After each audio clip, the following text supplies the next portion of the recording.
explosion!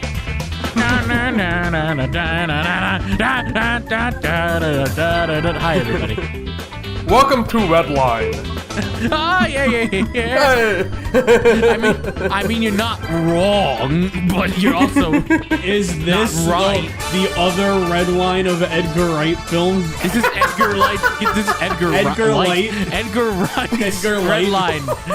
Edgar Wright. Welcome everybody to That's About Right, our podcast about everything Edgar Wright. Edgar Wright's Red Line is a really weird tongue twister. Sure. Today we'll we're talking about We're talking about the red line of Edgar Wright films. Baby Driver. 2017's Baby Driver. This is we've made it to all of the Edgar Wright films, at least thus far. Yes. And yeah, this is gonna be very exciting. I'm so happy to talk about this. I am the Wash. I am Random Bystander here. And I hate Monsters, Inc. Is that what he said? That wasn't what he said. It wasn't what he said. Close. Are you seriously expecting me to get the non-paraphrased quote after our initial recording got canceled? Yeah. We were originally supposed to watch this, I think, like a week ago. A week ago, yeah. And then our schedules, everything that we were supposed to do beforehand, basically just said no. No, you're not doing this tonight. Yes, let's do our history with Baby Driver, 2017's Baby Driver. Mine kind of ties in with yours a bit, Wash, so... Does it? A little bit. Okay. I'll explain. Okay, because I remember this was the other one I saw in theaters, and I remember... Did I watch this solo? I think you did. This, you don't think so? Because the only thing I remember is that I had to drive out of town to find a theater with the right hours for me. But I did go to see it, and I remember thinking it was pretty dang good. Obviously, I was anticipating the home video release so I could rewatch it and be like, oh! Honestly, that's as far as it goes, because especially compared to the Cornetto trilogy, this is one of the... I haven't watched it nearly as many times, so it's not as committed to memory. And I guess like Scott Pilgrim would be like the lowest end, or probably even the Dead Right. Good lord. But yeah, it was just I was thinking like it's a very good movie, and I didn't really think much further than that. I don't recall this story tying up with Random. So Random, you go ahead and... Can I go last this time? You go last? Can I? Okay. Please, Kirby fan. Yeah. Please. But I'm just a little baby. Can I go last? I'm a baby driver. Yes, I am. You're fine. You can go last. I mean, thank you. I don't know if you want to stall for time, but that's not what's going to happen because I got nothing. I never saw the movie and then I did. What's more interesting about my history with it was that a personal story between the Wash, Random Bystander, and me. I was talking to Wash about Baby Driver, and I said that I wasn't going to tell them what I had thought about it. However, what I was going to do was that I was going to give one series of opinions to them and another series of opinions to Random, and they would have to try and decipher which one was correct and which one was wrong, but I never did. That would have been great. That would have been so fun. It would have been so fun. That would have been really fun, but I never went through with it. The only thing that I really told you two was that I would put it above Dead Right. Spoilers. That does not necessarily mean that I liked it more than Dead Right. It just means that I respect it more than Dead Right, which not so much I get to elaborate on, but I get to reveal whether or not I actually like it more than Dead Right. And you've seen this and here's the thing, because unlike Random, who still has to rewatch Scott Pilgrim, you've already rewatched Baby Driver since then, correct? Yes, not yesterday because we never. Well, no, not yesterday. that was Random's time. But when were we originally So I'm gonna say a little under a week ago was the last time I saw this, and then the week before I watched it with my parents, and then at the very beginning of that week, if not like the week before, I watched it for the first time. So I've been watching it about once a week. Oh wow! So I think obviously it's not concrete. Time will tell where it settles, but I have an idea on where I would rank it right now. Okay. That's great. And, now random. Well, when I told you guys I put it above Dead Right, that was seeing it twice. So we'll also find out whether or not on my third watching I still put it above Dead Right. We'll see. You're keeping me in suspense now. There's no more stalling this time. You can tell your story now.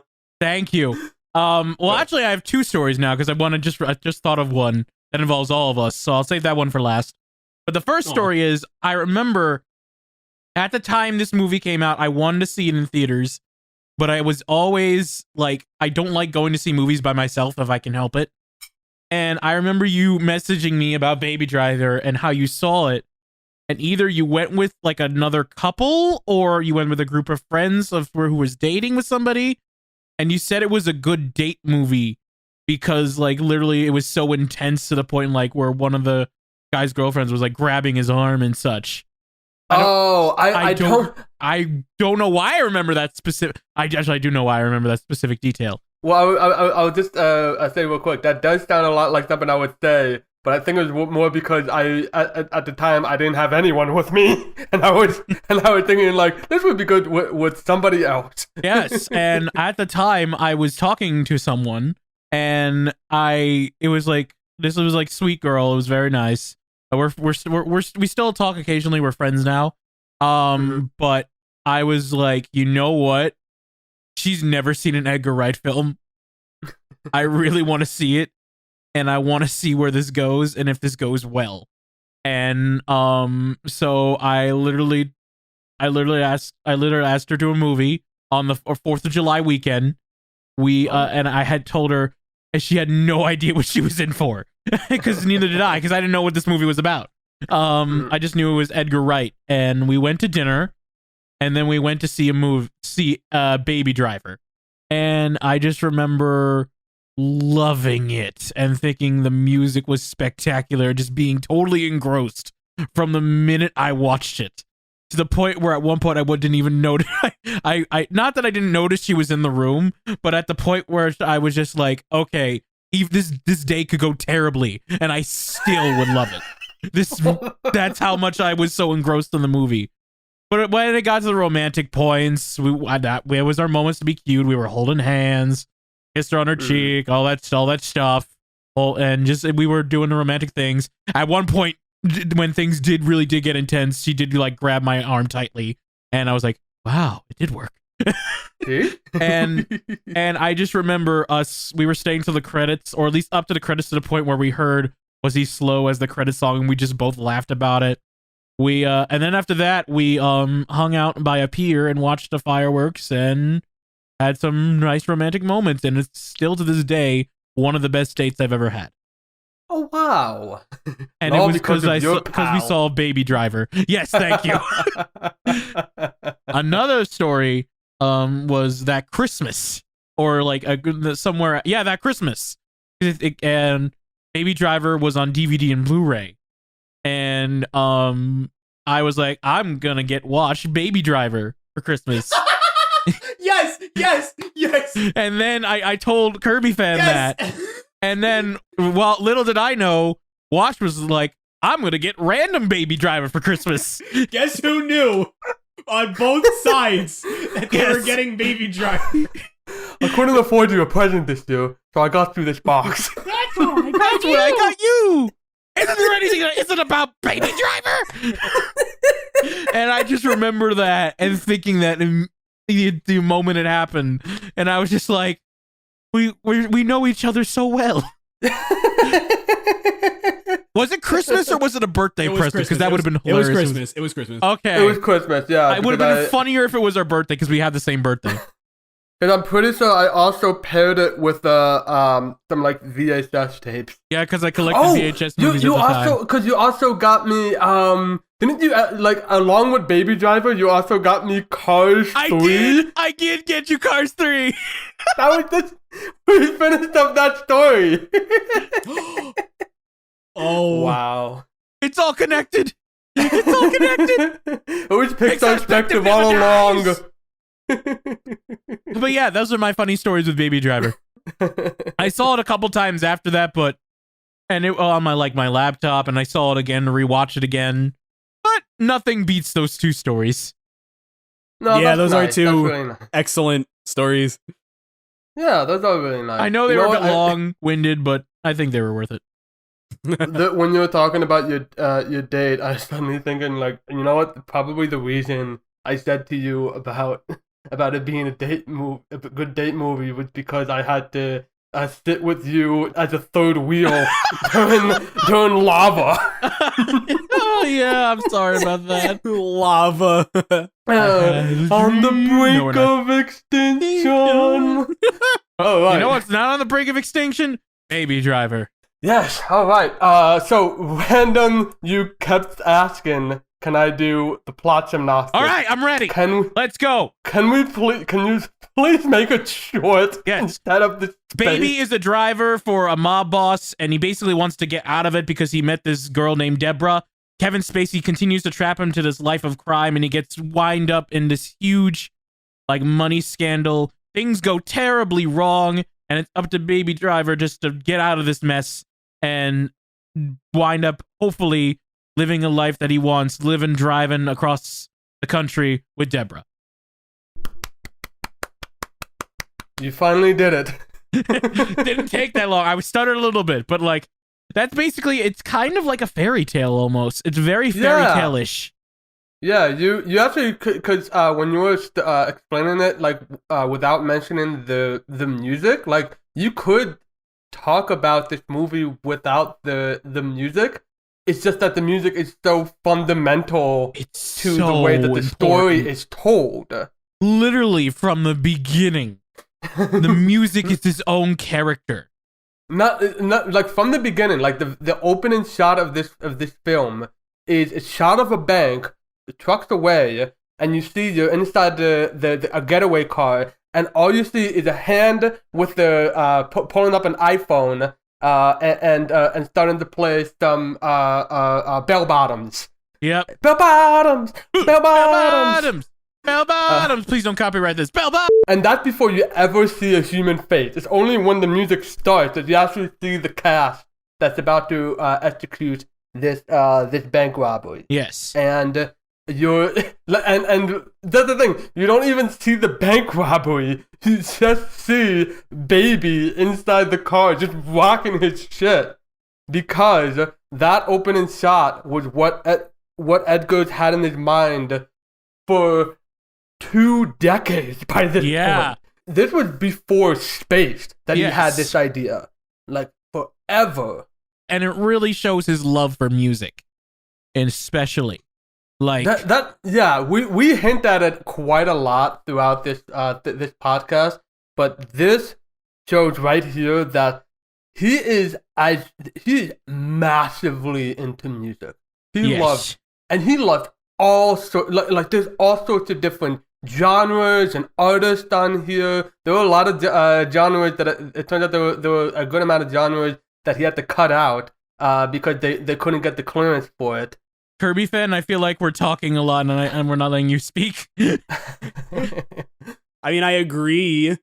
I hate to break it to you, but music isn't a person. It can't be a character. You know what I mean. I'll have you know that music is air vibrations. It cannot have character. It cannot have personality. But no, it is remarkable how much is told through the music. It's absolutely. You look at other Edgar Wright stuff that the music is in, and it's not so much telling a story as much as it is being there for a scene. Whereas the music here, even some of the background music in a way, not non-vocals, instrumentals, whatever, kind of, fit the theme of the music tells the story. And it's all told through a character that has to have music playing at all times, which I think is super interesting. That was a good move. If it was just a character that liked music, it would be whatever. Anybody can do that. But because it's a character that literally needs music to drown out the noise that kind of drives him crazy in a way. Yeah, and he loves music. He does it as he mixes as a hobby, but he needs the music to drown out noise. That's super unique. Yeah, and I also like that he had a foster parent that was deaf, and it's played by an actual deaf actor too, and they did a pretty good. Yeah, they did a really good job representing that, and just showing like how the foster parent is just trying to like guide him out of this life of crime. And there's a great scene with the I think it was the I can't remember which it might have been the first song that he was playing, the baby, oh baby, where you see like the deaf man actually placing his hand on the speaker to listen to the groove, and it was that's a really cool idea. And end of the movie it's classic Edgar Wright. End of the movie, that classic scene Edgar comes Wright. back. It comes back. And I also think that like a key aspect of Baby Driver is not only that he's just listening to a ton of music, but he also just absorbs a ton to the point where he like flips through channels, and if any sort of line comes up, they grow up so freaking fast. Nothing is more important than our friendship. He literally like parrots it. Yep. Let's Billy Crystal, best character in Baby Driver. You see, Edgar Wright is a Pixar fan. Probably. But it's very clear like how like he's just flipping through the channels, and just like all those different lines come into play later, because that's mostly what he's absorbing anyway. He's just listening constantly, and like listening to conversations, and then recording them, and then making remixes out of them. With it's so like was he slow? Was he slow? That remix by Kid Koala, who anyone listening, definitely go check out Kid Koala, like the greatest turntablist out there. And all of that you see in the film is the Kid Koala's actual like DJ equipment, like that little card thing and everything. It's really cool. And I especially like that actually pays off too. But what I was gonna say is that I follow his Edgar Wright's blog back when he was still blogging. And he shares a lot of like YouTube remixes of his own movies. So when somebody makes like a Shaun of the Dead remix, he posts it right on the blog, and it's very clear that he's like hugely inspired by all that. And it's like, I gotta put that in my movie. It's gotta be my movie. And that's the credence of that's the credo of Edgar Wright is. It's cool, so it's going in there. Pretty much. Yeah, I mean, this is the guy who it took him until Spaced, if not Shaun of the Dead, to make a second draft. It took them 2 decades. This one was like, I don't even know how many drafts, because I like. Here's to get you an idea of like how long this was in the process. Like when he was first coming up with this, iPods hadn't come out yet. Oh wow! So it was only when the iPod came out, when there was like suddenly MP3 players all over the place, then like things started to click, and it was like, oh okay, so he's gonna have iPods. He's gonna have all sorts of different iPods for all sorts of different scenarios, and it's all like already developing in his head, and it works. It really does work. Like if he had a Walkman, I don't think it would have worked as well. Yeah, right. Oh, I had a Walkman too. Rip. Rip Walkman. So Kirby fan, when we told you that Baby Driver was the scene with Shaun of the Dead, Don't Stop Me Now, then that was the whole movie of Baby Driver. Do you agree? Well, 2 things. One, at the end of the movie, spoilers, but at the end of the movie, when Buddy is chasing down Baby and Deborah, you could absolutely put in the, why the hell is Queen still on? We have a situation. I know. Oh my god. Yes. But also, yes and no. To quote Sonic 06, the answer is yes and no. Yeah, because it's not entirely that. I mean, there are moments where I know Shaun of the Dead, the music was entirely. I have listened to Simon Pegg break the scene down. Shaun of the Dead, it is not about enhancing the story or even going in tandem with the story. The fun of that scene is that it's a bunch of just exhausted, tired, and angry people living in a zombie apocalypse, beating an old man to one of the happiest songs you're ever going to hear. That is the glory of that scene. It really is. Baby Driver is about telling a story. Yes. So even though I agree that they're both masterful, I think they're very different. I would say that in this case, a lot of Baby Driver. This could have been in an interview at some point, but I feel like a lot of Baby Driver, especially like sequences with like gunfights that are synchronized with the music. I feel like so good. I feel like a lot of that is like partly inside Baby's head, just because he's like listening to the music. And without a doubt. Like, I don't know about you, but like whenever I listen to music and I'm on the go, like I'm on a train or something, anything vaguely feels like it's synchronized with the music. Yep. Yeah, exactly. And the fact that they're able to do that so consistently with so many things in this film, very impressive, and make everything in rhythm. And I mean everything. Everything they can. They had to like flip the production cycle of this to the point of bringing an editor on the set so that they could shoot everything, and then the guy like quickly tried to cut it all together, and then he gives a thumbs up. Okay, we're good.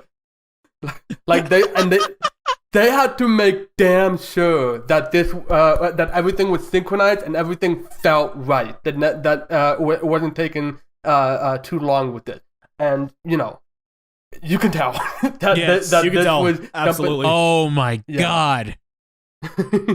There's so many, so satisfying just to hear the guns and rhythm. Not even the car chase opening. Oh my god! Even after that, when he's just going to get coffee, and like you hear like the background rhythms, literally the text of the song on the street signs, like at points, and like you hear like people playing music in the background that somewhat fits with the music that's in the foreground, and the sound of the sirens in the police sirens to the beat of the music. It's just so good. There's a bonus feature in the Blu-ray where you can actually see the test footage that they were doing with trying to like synchronize everything and getting all like the dogs barking or the woman screaming. It's just all sorts of fun details just thrown all over the place. Such a ball to watch. And then what I especially love about that scene before we leave it is like he's like so synchronized and just like sliding all over the place, and he gets over to the cafe and it's like, yeah, can I have can I have a fucking coffee? Thanks. Well, no, he literally goes, at the time of the music. So. He's like, yeah. Literally, in the time that the song goes, yeah. It's literally done on purpose. And also, you see Deborah in that scene. Yes, you do. That's the early introduction. Didn't notice that the first time around, but I noticed it after my second time watching. Because I didn't know who Deborah was when I first saw it. The camera's on her for like 10 minutes. I didn't know. I didn't pay attention. Oh, you were on a date. Sorry. I was. There was only one girl I was looking at right at that point. Oh my god. Oh my god. Anyway. Oh my goodness, this is awful. You killed me. Good. Oh, this is not making it in the final edit. that was what Jamie Foxx's character said. You killed me. Bad. Good. Speaking of, there are other characters. You know, we really didn't talk about Baby that much. We just talked about his relationship with music more than anything. I mean, like we said, like music is a major character. And So it kind of like envelops Baby's character a bit. Like he just tries to be a decent, like he doesn't want to be in this life of crime. He just kind of got caught up in the wrong place. He did the wrong thing at the wrong time. Mhm. And Kevin Spacey got to him, which he's in this movie. Yeah, I know. It's like much like A Bug's Life. It's a good thing he plays an asshole in this one too. Yes. Moving on. He's basically a good guy. He cares about Deborah. He cares about his stepfather, who has a name and I can't remember it right now. It's Carl. The stuff. Oh gosh, that's a good question. The foster father, that's Joseph. Joe. Okay, Yeah, that's Joseph. That's his name, Joe. I don't know why I thought Carl. Carl, that kills people. Carl, that kills people. But he does care about the people he cares about. He even has a soft spot for I would say Kevin Spacey's character even at points. I hate to say it, but he does. Well, I mean, at the end, I remember when that scene happened where it's like he's like pissed at Baby for screwing up everything, and Baby said, "Just give me the tape." They were about to leave, and then Deborah walks in, and what's it? Hold on, I'm gonna look up the guy Doc. Thank you. So I don't have to say the actor's name. Doc says, "Oh fuck." Okay, here's the tape. God, and I remember when you like after you watched that, you were asking me like, why did he do that? And I always felt that would just like he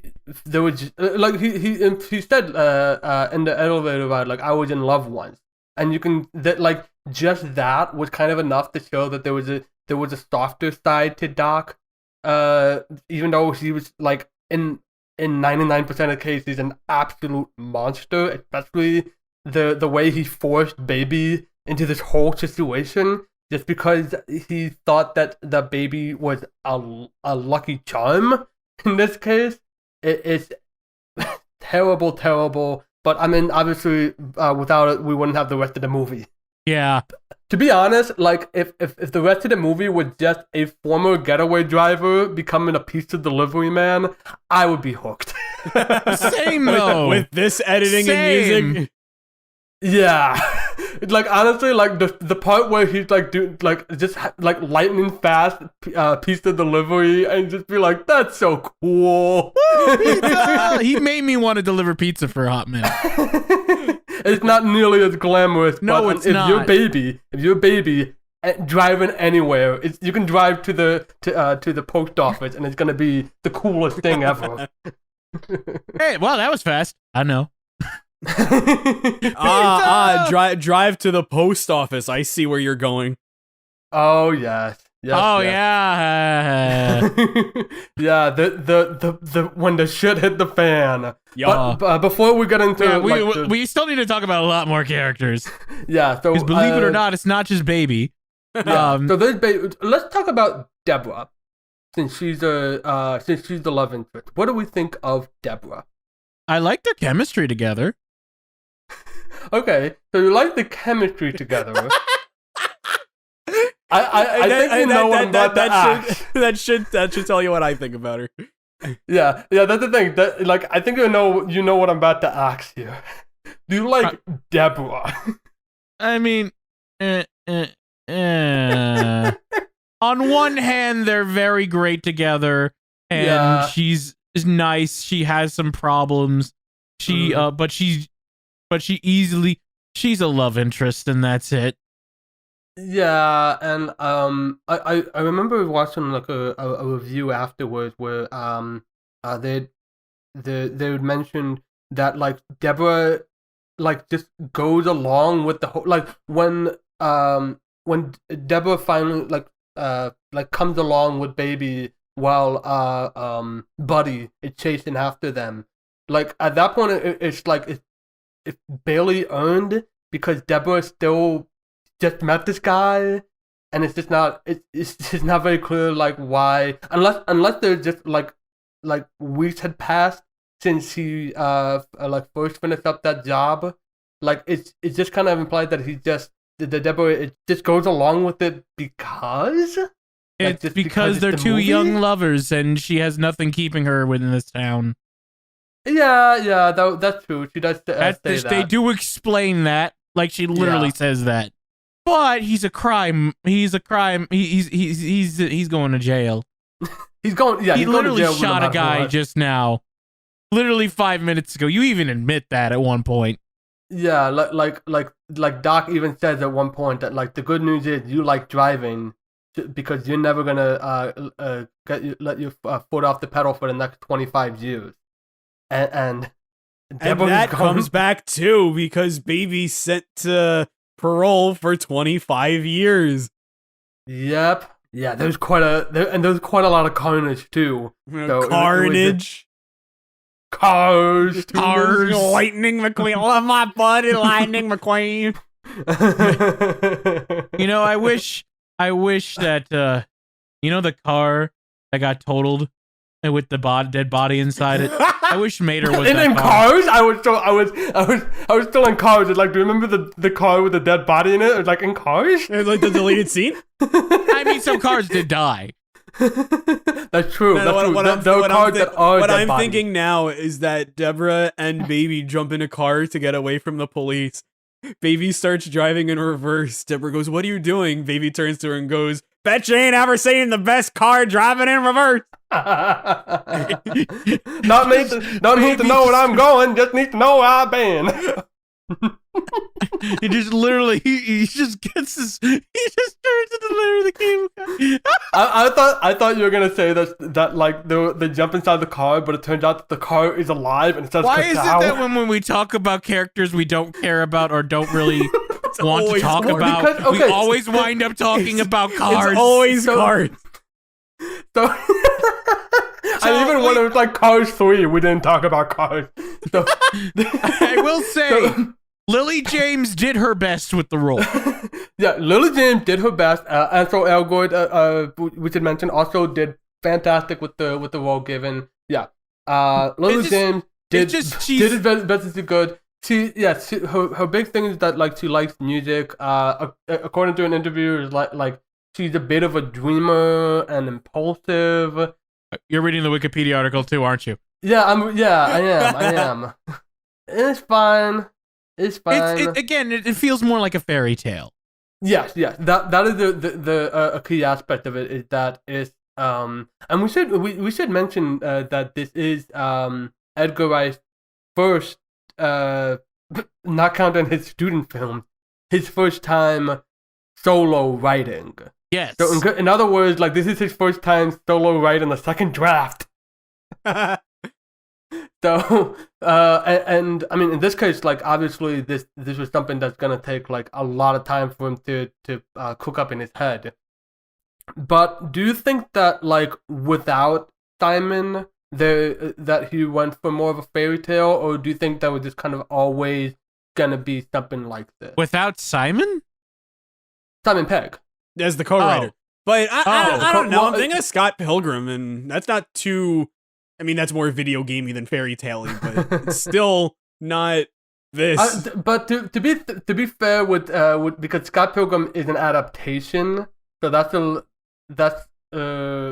mean, it's still when they're talking about like a lot of the stuff, even not the story, just talking about the characters and what they do.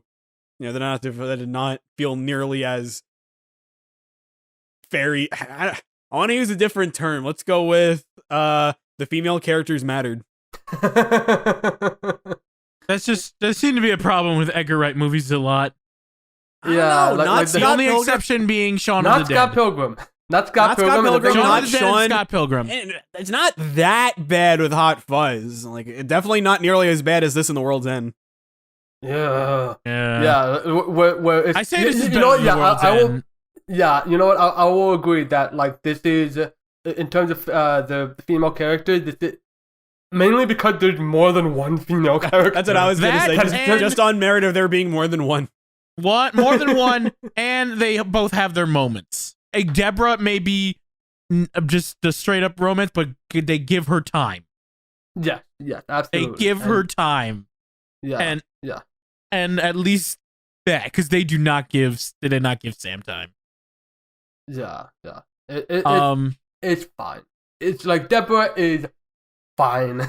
Speaking of people like Random was saying, like I like the chemistry. Speaking of people who didn't get much time, John Bernthald's role is like Griff, who was the guy at the beginning, who never came back because he's apparently dead. Oh yeah. If you don't see me again, that's because I'm dead. And you never see him again. So guess and what? You never He's see dead. him again. He's dead. So there's a line later on where Doc says, "You know that I never use the same people the same people twice." And so I think it's also just that they kind of cycle through all these different folks, and it's hard to say whether or not Griff actually died. But, I mean, it's strongly implied, definitely. I'm saying I trust his word. I trust his word in an Edgar Wright film. And exactly. Yeah. I mean, but also like we had, because immediately after that job, there is the introduction of Bass. We got Bass, Eddie, and JD doing the Michael Myers robbery. This is Mike Myers. This is Mike Myers. No, the guy from Halloween. This is the mask. This is a Halloween mask. No, the killer from the movie. Oh, you mean Jason? No. My favorite thing about that is just Baby starting over. You're like, hold on, I gotta start over the music. Oh yeah, that's right. All right, go. It just starts. They just go with it, even though they question it. And then there's JD who JD and Eddie, they barely showed up. The really interesting thing is that like Eddie is played by Flea from Red Hot Chili Peppers, one of the many musical cameos in this film. And also like JD has a tattoo that says hat because it said hate, but they removed the e's for job interviews. He said how's that working out for you? Who doesn't like hats? That's it. That's it. It's yeah, like a It's tiny such little a silly joke. line of dialogue, but it works. I have a child. I got one too. Get out of the Oh yeah, that's right. So let's talk about Bass, played by Jamie Foxx, who will. I love how he's literally a red herring. You think he's gonna be the villain, and then he just gets like stabbed by a pipe. Yeah. Yeah, it's a very satisfying death. It is considering satisfying like because you hate him throughout the whole. He's one of those characters you love to hate. I agree. Yeah, and you can tell that Jamie Foxx was like drinking it up, just drinking up that loving every horrid second of energy. it. Tequila. That's a character I really like. And not only that, he was one of the reasons everything was so tense on screen. Every moment he was on scene, I got nervous. Every single moment, I was like, "Oh God, no, please don't kill anybody." No, I really liked that when he was on screen, you never knew if it was going to be tense or funny. Yes, he was kind of like Kefka a bit with that. That kind of character, that level of chaos. He literally shoots the people that like Doc's cops because he thinks they're like spy pigs that are going to turn him in, and just fucks everything up just because that's what his gut tells him to do. When he talked about like hex songs, you can tell like with that story that there's just like no matter what, there's always gonna be like animosity at the core of Baby. Just not standing for anything that the Baby stands for, because he just knows that Baby is not gonna try to like kill people or just like be negligent with like innocent bystanders and stuff, or like that really tense stuff when Bass was about to shoot the driver, and a Baby does a thing where he turns the car while also knocking the gun out out of sight, so he can't shoot. And at the end of that escapade, like Bass was confronting him. Did you make me lose that shot? And it's just quiet. It is, like you said, extremely tense. And and Bass calls him out on his lie. And then later on, of course, JD just dies off screen, although we see his damn corpse. So yeah, there's more importantly about that scene with Bats was when he asks Baby if he made him miss the shot, says no, calls him out on his lie, holds a gun to his head, gives him a speech, and then says, "Now go get the damn coffee." Yeah, and then you hear the Harlem Shuffle again, but it's not the same energy. No, like he's listening to that same happy music, but like he's not feeling it this time. But he's not the most insane one in this film. No. Like you said, you make him think he is. You think he is, but then again, pipe. I move. Yeah, and then we see the true horror later. Monsters Inc. The Monsters Inc. We see John Hamm playing Buddy. And can I just say I love the direction this character goes. Yeah, like it's a strange direction considering. I love it though. Like I love it because this is it's not. I wouldn't even call it a twist villain. It's like I would just like he can't be a twist villain because you know he's a villain. It's like it's twist. Oh, this guy's actually not that nice. Yeah, it's more of just like a well-developed villain. He started out so nice. I remember at my first viewing at one point when he was listening to Queen with Baby. I remember thinking to myself, yes. What kind of bad guy is this? Like, are you kidding me? Yeah, and then by the end of the movie, I was just like, dang, I walked right into Edgar Wright's hands. It did. And they referenced that shit in the beginning. Like literally, there's one point where Baby is watching TV and he talks, and there's like a bullfighting channel, and it's like the bullfighter must keep their distance, but also confront the bull when they see red. And I'm just like, oh god, they foreshadowed. Yes, that TV montage taken right out of Shaun of the Dead. Oh god, literally, there's so much TV foreshadowing and TV references. They even referenced an old like music video that Edgar Wright did too. That's right. Because since as I said, he's been developing this forever. At one point, he made a he had to make a music video for I suddenly Mint Royale music video for Blue Song. It's literally the title is called Blue Song. And it's just it's exactly the opening. It's a getaway driver dancing inside his car. That's the whole thing. But it also has Nick Frost showing up as one of the robbers. I watched it recently. It's a very, very cute music video. I love it. I remember showing that to I don't know. I think I showed it to a streamer once when song requests were a thing still, and they were like, "Oh, this is a good song."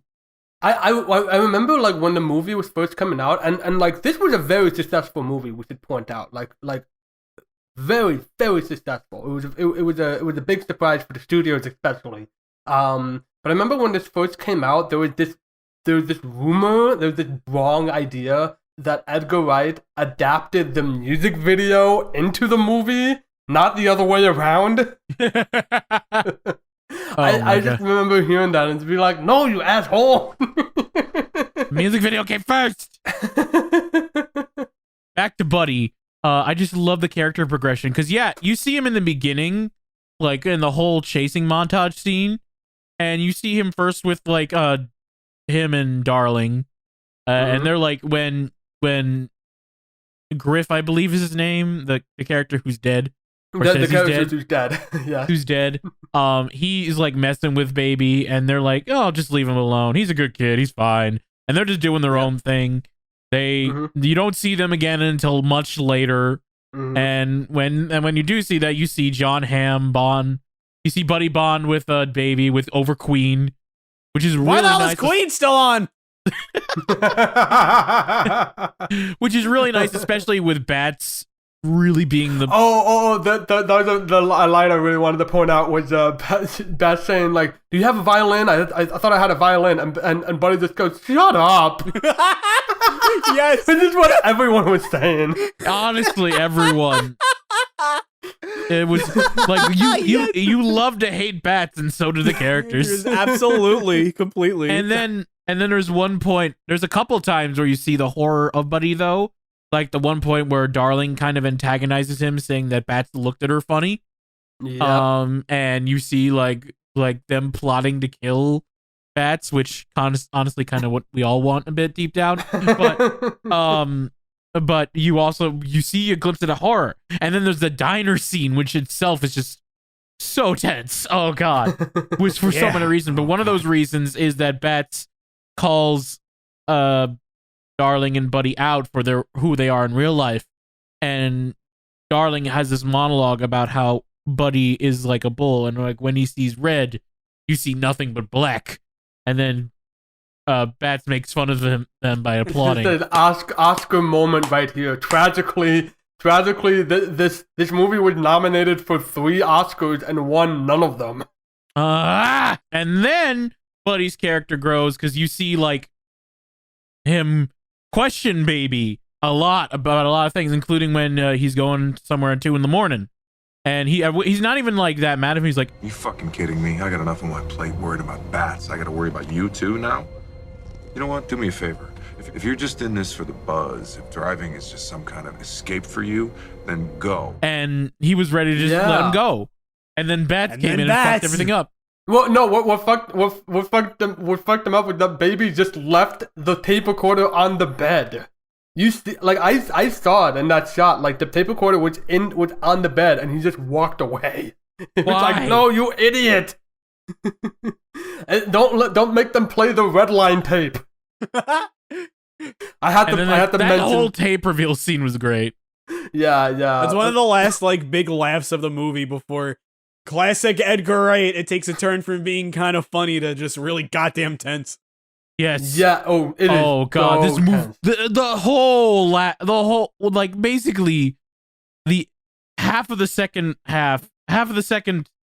act, and the final quarter. The final quarter is just tense after tense feeling until Buddy dies.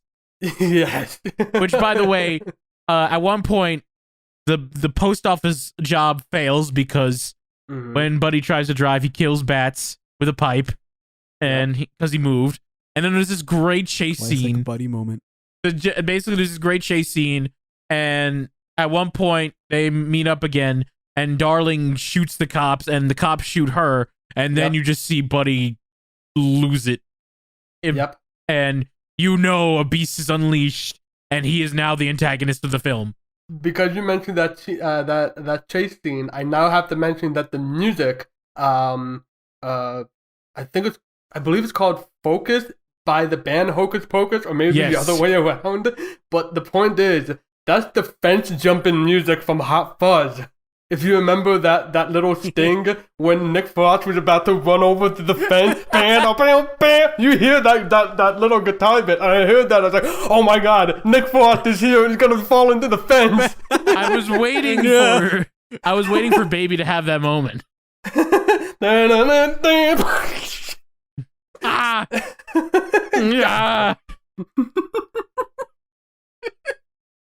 I'm gonna watch Hot Fuzz again soon.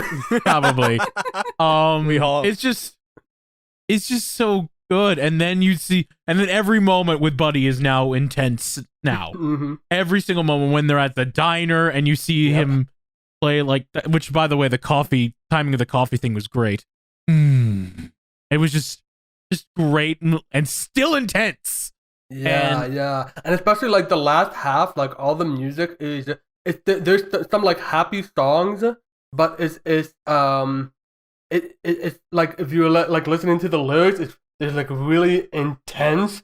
Like the coffee scene is like something wrong with my baby, and there's I'm trying to remember what was the like when they were driving over to the diner. I think like Darling in the back was thinking like you can't run away, baby. I can't remember it, but it was a happy song, but like the lyrics of it combined with the context, it made it really dark. That they're just like laughing at him that he can't escape this horrible life of crime that he's in. Oh my god, yeah. it's so good. And the fact that this whole ending scene, like even when they find Doc and get the tape back and get some money back, you see Buddy playing Baby's killer track just to try and get him. Mm-hmm. Why the hell is Queen still on? because Edgar Wright loves Queen. No, Queen's still on because Buddy's still on. He won't die. Yes. Such a good scene, by the way. It makes it so good. It's so good. It gets so intense, especially like the conclusion of that, like right before Buddy finally dies. He doesn't shoot Baby. He shoots next to Baby and like probably permanently damaged both of his ears. Yes. And just kind of, I'm gonna kill the one thing you love, and in this case, it's music. So it is, and it's so tense. God damn. Of course, Buddy does eventually die in an explosion. No less. Of course. We're not surprised. It's Edgar Danny Wright. from Hot Fuzz would be proud. And then they drive away, and there's an aspect of Baby that we hadn't mentioned, which is his sad backstory, that he lost both of his parents in a car crash, and the one tape he decided to keep was his mother singing "Easy" by the Commodores, and it wraps the whole thing up. It really does. Especially when you hear like fuzzy moment, it like fuzzy because of Baby's hearing, and then he just places his hand on a speaker and you hear it clearly, calling back to that moment with Joe.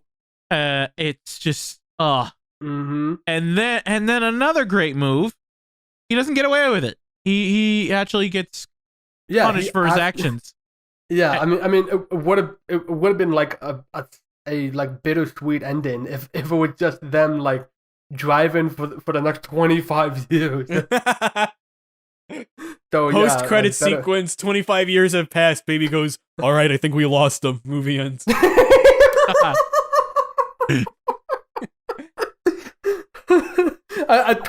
years, and they get out, and all of a sudden you see a Simon Pegg and Nick Frost come out and be like, arrest him. Drove all the way to London? Nicholas Angel and Danny. Okay. Yes. Okay. Oh, it's Danny. Oh, okay. Yeah, I thought you were just talking about Simon Pegg and Nick Frost. I'm like, what the hell? I would love if they made a cameo in this, but they did not. I thought you were gonna go that like Simon and Nick from Shaun of the Dead, and like Simon gonna bring out the DJ and just bring out some electro. All right, I think we lost them. Gary King shows up. All right, I'm turning myself in. Funk, yeah. Trying to talk to Gary King is pointless. We just have all of Edgar Wright's movies in one place. So I do have a question. How did you interpret the final shot of Baby? Oh yeah. How did you interpret that? When I first interpreted it, I interpreted it as like, this is what he's dreaming of when he gets out, and then it cuts to like, I thought it cut out to a full colored version of that. It's like, oh, he did get out at one point, but it doesn't transition to a full color out. So I don't know if it's a montage or not. Well, I mean, there are colors, but it starts as black and white. That's why I interpreted the ending as him dreaming it, because it starts black and white. And then it just gets colors because it's nice and he wants it to be nice. But it starts black and white. I interpreted starting as black and white, and then his dream becoming a reality of him eventually getting out. So to give credence to Random's thought of this, there is a line in the lawsuit where the judge gives I believe he said 25 years with a chance of parole at 5. So that implies to me that this is at the this is either at the 5-year mark or earlier due to good behavior, and it's very clear that like Baby would have very good behavior in prison. And also, I love how everyone he helps out like comes back to help him in the end. It's kind of it's very simple. It's a very simple message, but just kind of like the kindness pays forward. It may not pay forward now. It definitely didn't pay forward for him at the time. But like what as it was going on, it's like all those people, like they saw something in him, and they saw that there was a genuine kindness to him. There's a genuine thought for innocent lives. In this case, like it's he actually like he didn't want any of this. He just it was all he had. He was just stuck with it. I remember the first time I watched the movie. I remember thinking, like I thought that him getting out 5 years or earlier was like kind of cheesy and hokey, but I was like, well, you know, Baby, you know, he's a good kid and he didn't kill anyone, so yeah, it was just a matter of circumstance that let him out early. That's fine. And I remember rewatching the movie with my parents, being like, you know, all right, here's all the signs that he's a good kid. He's not killing anybody. And then he killed bats. And that's when I was like, he cannot get out early. If that is what it's meant to be, this is a bad ending. I'm sorry. I'm sorry. I don't mind bats going. I mean, I don't mind either, but the simple fact of the matter is Baby killed somebody. The whole thing that he was trying to have them not doing in the movie, he did right there and then. Now, I'm not saying that makes Baby a bad guy. I'm just saying that if he gets out early because he's a good kid and he didn't mean it, that's kind of To be fair, hokey. he just drove the car. He didn't mean to like Oh kill my him. god, don't start with this. I moved. He moved. Hey, the knife, I stabbed them, but I just moved my hand. ran into The my knife knife. He is ran the into thing my that knife killed 10 them, not times. me. Now I'm thinking about Cell Block Tango. You're talking about Baston in there. Did you forget about Buddy? He shot him, and But he didn't then die. kneecapped him. I mean, Like, valid, but also he didn't.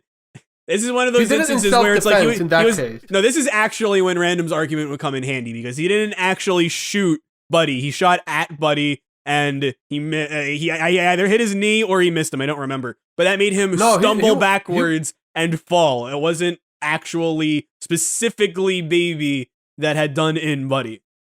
No, So like you can put up that well, he argument for didn't kill. Buddy at least, but it was literally, what did you do? I drove. Like he killed bats. To be fair, bats kind of deserved it. Oh though. my god, shut up! I'm sorry. If there's anyone who I wanted Baby to kill, it's bats. I love it. Did you bring a violin? I thought I had a violin. Anyway, What I was laughing so at before was I'm so mad. Why? I'm so mad. I don't. It's still talking about. They're just still is talking this the about movie like that ruins our friendship? Yes. Okay. Well, this was after all these episodes. After the Cars episode when I ranked it above Toy Story, this is the movie that This ends. is the movie that breaks our friendship. It's a movie about cars. What I was laughing at before, I thought about the funny moment. Is there some moments that actually make you laugh in this movie too? Like there's the moment where, especially on my second and third watching. It was definitely a much funnier movie than I remember it being on my first. yes, It's very funny until the it's first- like, all right, this movie's not it going to be gets funny serious. anymore. Yeah, it's serious time. Yeah. But one of my favorite moments is the moment where Baby takes a woman's car. Yep, I knew And it. she like gets out and she's like, "Oh God, my purse!" And she comes back to see him flipping through the radio His channel? aggressively trying to find a song. And then he finds a good song, drives, throws the purse out of her car, and he's like, "I'm sorry, ma'am." And then he drives off, and she just goes, "What the fuck?"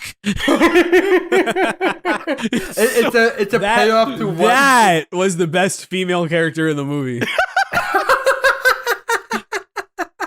And she comes back later too. Yes. Is there anything else we didn't talk? I mean, we didn't talk about Doc, other than he's just the typical mob boss who has a somewhat heart of gold. Yeah. And someone is his father. Here's someone we forgot. I mentioned her once. I thought we were gonna go. We were so close. Yeah, darling. We were so close to going the whole thing. I was waiting for us to get to the end and talk about how we didn't talk about her. Darn. Darling. Yeah, that's her name, I think. Yeah, that's her nickname. Her name is Monica. I remember that. Yeah, Just her Monica. real name is Monica. Is it Monica? Wait, I thought we weren't supposed to be saying her name. Although I did like the line where it's like they were listening to Baby's remix, which is slow, boom, boom, boom, boom. And like Darling was the only one who was actually like into this, and she said, "This shit is bananas, bananas." This is cute. Yeah. Again, she has her moments, but she's less of a character and more of a companion to Buddy. Yeah. Like it's someone. She's someone who has to die eventually, so that Buddy goes insane, because that's his drive. Is Darlin, the relationship with Darlin. And that's about it, really. She gets angry. Yep. She controls, but not controls, but like keeps him. I mean, they scheme together. I would say. Yeah. Yeah. The lovey-dovey. Yeah. That's it. That's about it. There's really not much to say. Much like Deborah, it's more like her relationship to Buddy than something. They're just like Bonnie and Clyde a bit. Yeah. You're also reading the Wikipedia article. I'm trying to find something to say about her. I don't know. Did you know that she joined the production in December 2015?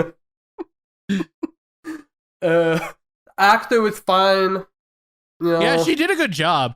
Like whenever, everyone here did a fine performance with what they were given, and some were given a lot less than others. Yeah. There's not much to say about Darlin other than she was a teammate to Buddy, and they were more together. Yeah. It's a perfect contrast to Deborah, or not contrast. Perfect foil. She was the perfect foil to Deborah because they both didn't matter. It's just one was good and one was bad. I will take Deborah over Darlin. Honestly, me too. I think Deborah had a little more. Well, Deborah had a lot less songs than Darling. There's a lot more Darling songs than Deborah. Oh, that's true.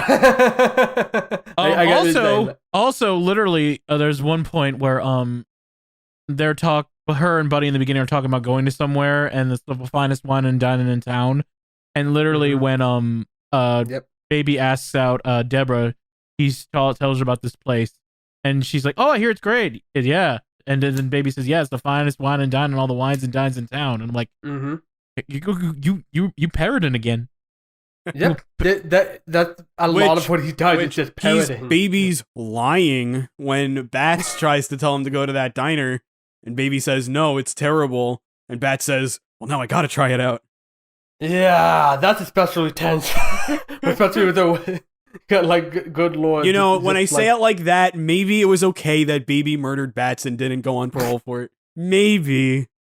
I mean, you don't know. It's up to interpretation. For all we know, it could have been a while. It could have. What I was saying was that I wouldn't have liked it if it wasn't. And you were like, well, it was Bats, so it's okay, right? I mean, I don't... Bats was an asshole. God. So, like, we're not talking about this anymore. I know I'm the one that keeps bringing it up, but if I keep bringing it up, I'm just gonna get angrier. Yeah, well, I don't know why you're angry. Oh my god! I mean, I get your point. But he was your bully. Poor Wash is crying. So stupid. Speaking of crying, you know what? I'm gonna have to start crying too. You know why? Because the timer ran out. The timer ran out. Oh wow, that went by so fast. It really did. I guess I'll go first. For this one, I had a blast with this. Of course, you know, we talked so much about the music before we even got to characters. Like it is a fun ride. It is extremely tense. It answers the question, what if an action film was a jukebox musical? And the answer is a hell of a time. Especially when compared to like the Cornetto trilogy, it still has all those sorts of like callbacks and payoffs. But in terms of characters, it is more fairy tale like. That there's just like the characters playing different archetypes in this scenario. And that's all well and fine. I still had a really good time with this. Yeah, that's my 2 cents with that. Random? I really like this film a lot. I really did. I like the fairy tale elements. I like the main character. I like Buddy. I like Bats, even though I'm scared of him. And Oh my God. one of the things that make this movie for me so much is the music. And you know what? I like the story too. It's very fairy tale-ish, but it still works, and the music makes it better. I don't think there's a movie quite like this where it that uses its music as much as it does that isn't a musical. And like, I would call it like a jukebox musical. Yeah, like I was saying. It is, but it also isn't. Who the hell put this on? It's on random. Fuck's sake. I just really love it. I loved it back then. It was a thrill seeing it in theaters, and I still love it now. All right, Kirby fan. I enjoyed this movie thoroughly. There were, of course, aspects of it that I didn't like. I mean, the female characters, aside from that old lady, that is I like the post office worker at least. Oh yeah, I forgot about her. The Dolly Parton. Oh, we got to add another 15 minutes to the timer. I forgot to talk about her. Okay. Okay, go ahead. No, all good. And you know, some occasionally maybe a pacing problem here and there, some other things, but we talked about them already. Pale in comparison to the things that I liked about it. Really good with its music, really good with its main character and his relationship and kind of general foil to Buddy. A lot to say about Baby and Buddy.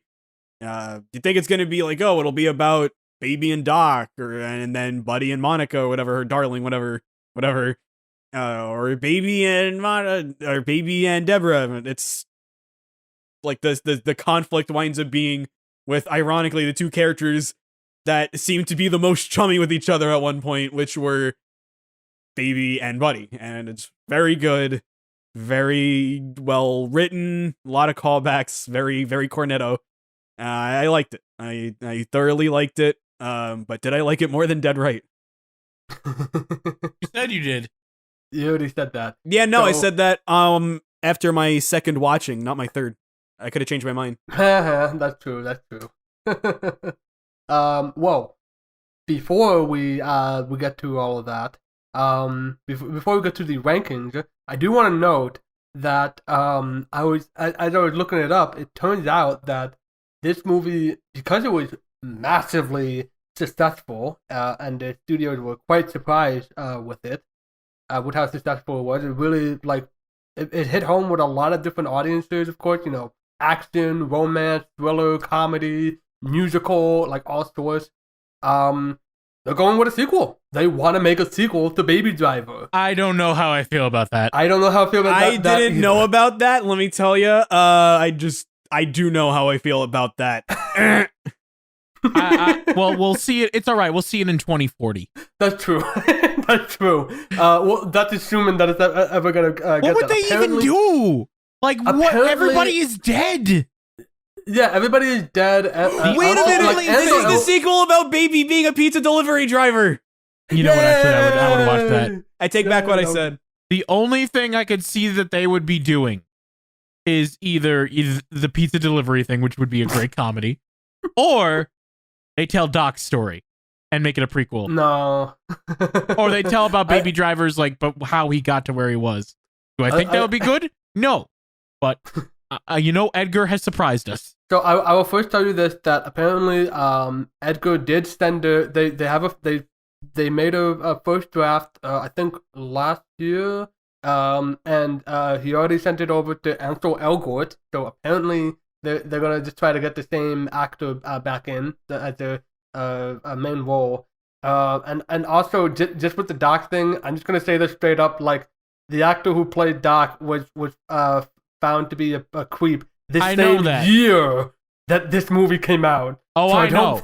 So I don't think they want to have anything. If anything, they would recast him if they wanted. I think they would just keep him dead. It's better off to just keep him dead. That's probably it. I just say that because they left some stones unturned with. There's a lot of things you don't know about him, but at the same time, yes, they don't want to use that actor again. Yeah, I don't want to see that actor again. At the end of the movie, he's dead. Like he's run over. He's twice. dead. He's dead. He's dead. Everybody's dead except for Baby and Deborah. So Edgar Wright, I know you're listening to this. Please go with the pizza delivery idea instead. We all want to see it. We all want to see the pizza delivery idea. Or him doing NASCAR, because they do hint to that. It's Cars 4. Oh, wait. I know how Baby Driver 2. I know how Baby Driver 2 is going to end. Baby is going to be racing in it, and then he's going to go to the pit stop, and he's going to tell Deborah to go in the car because his time is up. But then, as it turns out, their cars had the same number. So doesn't matter who's racing as long as it's the same number. Oh god, this is gonna be a long episode. But the only other thing I want to say is that there's a line in an interview where he said like I would like to get back on the saddle very shortly because slightly beyond my control, but there was 4 years between The World's End and Baby Driver. I don't want it to be that long. I would love to have a film out in the next 2 years. And here we are, Soho, 2021, 4 years. Womp womp. Nothing we can do about it. It's literally, it's everything is against that. Literally, God was like, "No, you must wait 4 years." Poor Edgar. Well, it'll come soon enough, and we'll talk about it when that. But until then, ranking time. Ranking time. Open up the ranks. The drinks? The ranks. The ranks.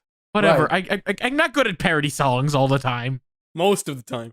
So, our average ranking thus far, from the bottom up, has been Dead Right, The World's End, Scott Pilgrim, Shaun the Dead, and Hot Fuzz. All 3 of us have Dead Right at the bottom. I'll start with Kirby fan. Don't you want to save me for the suspense? Random, you have Dead Right. Is Baby Driver better than Dead Right? Yes. Okay. So I agree. Definitely better than Dead Right in that it is an actual film. And it had a second draft. Kirby fan, is Baby Driver better than Dead Right? Oh, look, I'm a big fan of Baby Driver. I really like what it did with its music and stuff, but I gotta be the one to say it. Yes, I like Baby Driver more than I like Dead Right. God, I was gonna be so mad. If you okay. Moving up. You two have The World's End, and I have Scott Pilgrim. It's quite a jump in quality, I should realize. I should note. We're talking about like Dead Right, and then all of a sudden gone up to. So, I'll start with Kirby fan on this one. Less suspense. Kirby fan. Is Baby Driver better than The World's End? Yes. Okay. It wasn't close for you? You know the answer and you know the why. Not that close, because it's 2 words. Can you guess? King Gary. King Gary, yes. Okay. I really like The World's End, but God, I can't stand Gary King. I've been thinking a lot about The World's End and a lot about what Gary's character represents, and it's all super interesting and cool, but I still hate the guy. It's just how it is. Oh, that's fair. That's fair. Do I think that Baby Driver is better than Scott Pilgrim?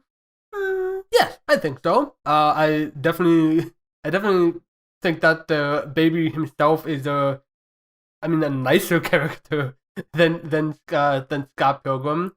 And I also think that it's like Scott Pilgrim is like high in style, and Baby is. If you mute this movie, I feel like it's actually pretty solid in terms of just straightforward great shots, and it doesn't have like the wowsy zowsy of Scott Pilgrim, and it's the music that heightens all of the relatively considering we're talking about Edgar Wright here. So yeah, I think I like Baby Driver more. Random. Is Baby Driver better than The World's End? Yes. Okay. And I'm guessing is it the same issue for you? Yes. Okay. And I just yeah. Okay. Yeah. Moving up from there. Now it is swapped over because I have The World's End and you two have Scott Pilgrim. I'll start. This is going to be a tough one, actually, because... This is where it gets tough for you to pick? Yeah, I think this is where it gets tough for me to pick, because I think that The World's End has... It has a stronger story, and has a more complex character. I can't deny that I feel like I had more fun overall with Baby Driver than I did with the World's End. Like, World's End is fascinating. And World's End is also still very funny. It's close for me, but I think I'm gonna actually have to give it to Baby Driver. Interesting. Thank you very much. I am interesting. Random. You have Scott Pilgrim. Is Baby Driver better than Scott Pilgrim? Yes. Okay, and that was also pretty instantaneous. Yes.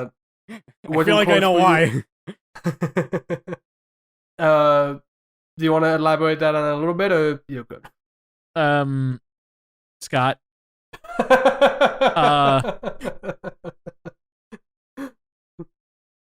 Scott. Scott. Moving on. And good music. Oh, and music, of course. Okay, Kirby fan. Is Baby Driver better than Scott Pilgrim? This was a toughie. I'm not gonna lie. This was not easy. Mm-hmm. I'm happy that I like Baby Driver more than World's End, because that showed me that Edgar Wright's films just aren't getting worse. But it was a tough choice because, you know, you can compare the movies in how Baby Driver uses music to tell its story and Scott Pilgrim uses video games to tell its story. And I mean, Scott Pilgrim has moments where it's just like, oh, look, that's a video game reference. But there are other points where it's like, hot damn, you can really only use video games to tell this story, huh? And I never felt like Baby Driver is something where it's like you could only use music. It just works best when you have it with music. And I mean, being perfectly honest, I think either movie really has a strong story. I think a lot of it is just on the fun of the characters. And I think Scott Pilgrim had more fun characters than Baby Driver, but Baby Driver had more consistent characters. But I mean, if we're just talking about which one that I, you know, had a more fun time with, I mean, I thought Scott Pilgrim's characters were more fun, and I love my video games. So it's a tough call, but I think at the end of the day, I gotta go with Scott Pilgrim on this one. Hot take, but I think I gotta go with I prefer Scott Pilgrim.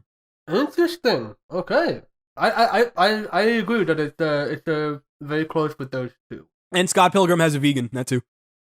Yes. The vegan police, specifically the best. Chicken, the best chicken counts as a meat. series. Chicken isn't vegan. Chicken isn't vegan. That I always get that quote wrong. You always correct me, and I'm like, damn, that's so much funnier than what I said. I didn't even hear what you said. I'm sorry. No, you're good. The actual quote is funnier. Trust me. All right, and then there were two. Moving on up from there. Both of us have Shaun of the Dead. I'll start. No. I don't think that that Baby Driver is better than Shaun of the Dead. It's not really that close, to be honest here. And open about this. Kirby fan and I recently rewatched Shaun of the Dead. What an incredible experience that was. We not only did we rewatch Shaun of the Dead, but we also went ham On the bonus Blu-ray. features. God. It was So good. It's such good so bonus good. features. It's so funny. It's so smart. It's really surprisingly smart. Yeah, it wowzers. Baby Driver still, of course, very fun. It's I just think that like Shaun of the Dead has a much more well-rounded script with the combination of comedy, romance, and some action, some zombie action thrown in there. Very fond of Shaun of the Dead. Random, you have Shaun of the Dead. Is I Baby do. Driver better than Shaun of the Dead? I can't even stall for time because No, I'm the you only one can't. left. And you've seen these movies multiple times, so you can't even I say, have. well, Well, I need to watch Scott Pilgrim again, okay? It's not that I don't know it. I'm just afraid to say it. Why are you afraid? Why? Because I like Baby Driver better. Okay, that's absolutely valid. Then go ahead and explain. You like it more because bats died in Scott Pilgrim. No, Baby Driver, don't you? Baby Did you Driver. say he died in Scott Pilgrim? I almost said Scott Pilgrim. I almost said Scott Pilgrim, then I almost said Shaun of the Dead. You're looking at a guy who grew up with fairy tale like stuff, like Disney and Pixar, and again, just something about the action and just the music, especially. I feel like I'll say more. I'll be repeating myself later, so we'll just. Oh hope- boy. Yeah, I was Maybe. gonna say that like we've sat through Coco, so I think I had a suspicion. Just ask me the next question, please. All right, Oh, this is actually the one that I don't. Now we're at I don't know anymore. Yeah, this is the part that I generally don't know. I'm not even sure if I know. Here we go. Random bystander here. That's me. Is Baby Driver better than Hot Fuzz? So let me say, Hot Fuzz is so tightly written. Mm-hmm. It's such a good film. It's so funny. I'm thinking It's about just the jokes. Danny jumping over the fence now. There's so many funny moments like that Hey, that what I the just fuck? love. The jokes are great. The twist is great. How they handle everything to a T is great. So much so that I modeled one of my scripts based off of it. So much so that I watched the film 1,000 times. But I'm a musical guy. The fact that it's just so satisfying to hear how the music is used from the beginning to end, combined with the fact that it's a thrilling adventure that actually has made my heart pound at points and made me nervous. It's one of the action movies that I really, really like. And there's even some funny moments too. Right now. This is a comedy, by the way. Yeah, the comedy is great. It is great. We just didn't. It's not as much as Hot Fuzz, but it's still, when it hits, it works. It's just that's not the main focus. It's very close. It's very, very close, and this might change. But I'm gonna say Baby Driver's better. Ooh. Okay. I love Hot Fuzz. Don't get me wrong, and it's very close. Coco was my favorite for a reason, and it was because of the music. Of course I like Baby Driver. Well, I'm glad you're honest. Now we're at the thing where all of our favorites are different now. Yeah, but we all have the Yeah. same least favorite. We have the same least favorite. Although the least favorite is not nearly as least favorite as the Pixar or Sonic 1999. You don't even say anime, you just say Sonic. Just Sonic. So out of all the least favorites, Dead Right is probably the best least favorite. Oh, by far. Which is a shame because that's the only one that's not budgeted.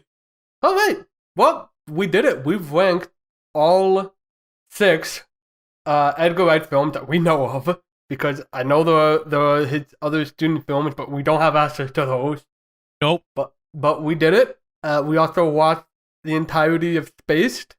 I had a good time. It didn't seem like anyone else did. I mean, it was nice. That was alright. And there's a lot more jokes that I got. Yeah, it made the movies better. Yeah, that's what I was gonna say. That like they were important, like to add context to the movies. Even like The World's End had that stuff that paid off for Space. Like I don't remember him being that nice.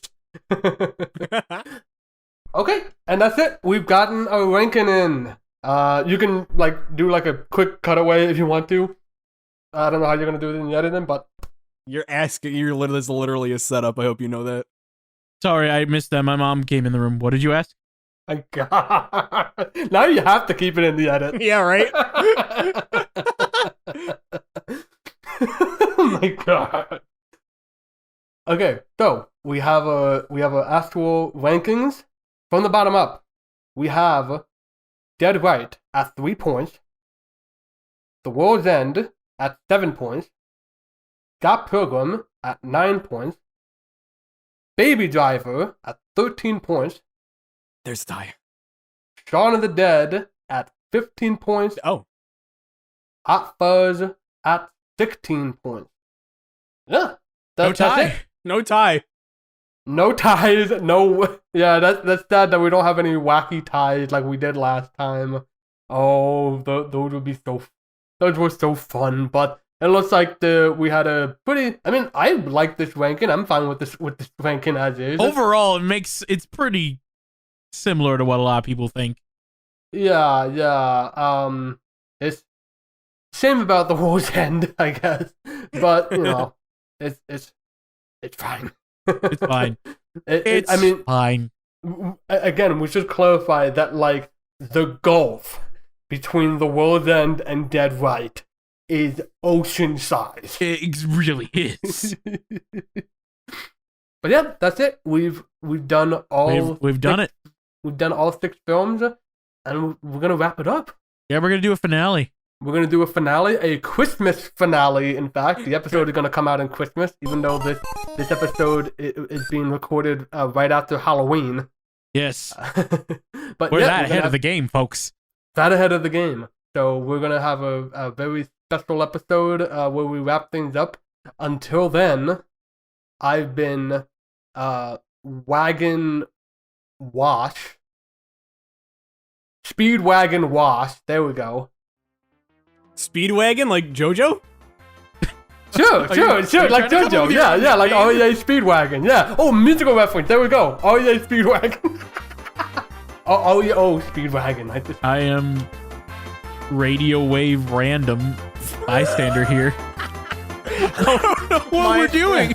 No, my outro is gonna be I am BABY baby. That was gonna be mine, but like Radio Wave Random is the best goddamn name I've ever heard. I don't know what's going on. And what's going on is that we're saying goodbye. Goodbye. Goodbye. Goodbye.